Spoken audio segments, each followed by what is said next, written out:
আজকের দিনটা শুরু করেছি রোজা দিয়ে। সিয়ারিতে ছিল শুধু কড়া ব্ল্যাক কফি, এটা আমার শরীরের মেটাবলিজম বাড়াতে সাহায্য করে। আর ইফতারিতে আজকের খাবার ছিল আমার প্ল্যান অনুযায়ী, কারণ এখন আমি জানি ডায়েট মানে না খেয়ে থাকা নয়, জেনে বুঝে খাওয়া। ছোলা, এটি প্রোটিন ও ফাইবার সমৃদ্ধ, কিন্তু একসাথে বেশি খাওয়া যাবে না, কারণ এতে কার্বোহাইড্রেট থাকে যা বেশি হলে ফ্যাট বানে বাধা পায়। বীজ, শস্যদানা যতটা সম্ভব বেরিয়ে যাওয়া, এগুলোতে অনেক কার্ব থাকে, তাই একদম কম খাওয়া উচিত। ইভেন ডায়েট থেকে সরিষার তেলটা বাদ দিতে পারলেই বেশি উপকার হয়। বিটরুট সিদ্ধ, বিটরুট রক্ত পরিষ্কার করে, ফাইবারও দেয়, তবে বেশি খেলে গ্লুকোজ লেভেল বাড়তে পারে। তোমাকে খুব অল্প পরিমাণ খেতে হবে। মুরগির মাংস, মিক্সড সবজি, ক্যাপসিকাম, টমেটো, গাজর, আরো অনেক ধরনের সবজি মিক্সড। প্রোটিনের প্রধান উৎস, চর্বি কম, পুষ্টি বেশি। গাজর খেতে হলে সীমিত পরিমাণে, কারণ তাতেও আছে কিছুটা কার্বোহাইড্রেট। ডাল দিয়ে পেঁপে রান্না, পেঁপে ফাইবারে ভরপুর, হজমে সাহায্য করে।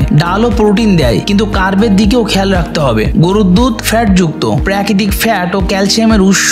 আজকে আমি সাপ্লিমেন্ট নিচ্ছি না। চিয়া সিডস ও apple cider vinegar. Chia seeds দীর্ঘক্ষণ পেট ভরা রাখে, ফ্যাট বার্নে সাহায্য করে। ভিনেগার পানি হজম শক্তি বাড়ায়, ইনসুলিন নিয়ন্ত্রণ করে। কার্বোহাইড্রেট যতটা সম্ভব সীমিত রাখা। গাজর, গরুর দুধ, বিটরুট এগুলো সবই উপকারী হলেও পরিমাণে খেয়াল রাখতে হবে। সামনে আমার ডায়েটের বড় পরিবর্তন আসবে ইনশাল্লাহ। আমি এখনো পর্যন্ত সাপ্লিমেন্ট নিচ্ছি না, কারণ আমার খাবারের মধ্যেই পুষ্টি আছে, তবে যখন দরকার পড়বে তখন নেব। ডায়েট মানে না খেয়ে থাকা নয়, ডায়েট মানে বুঝে খাওয়া, বুদ্ধি দিয়ে খাওয়া। সকল ডায়েটের জন্যই চাই ধৈর্য।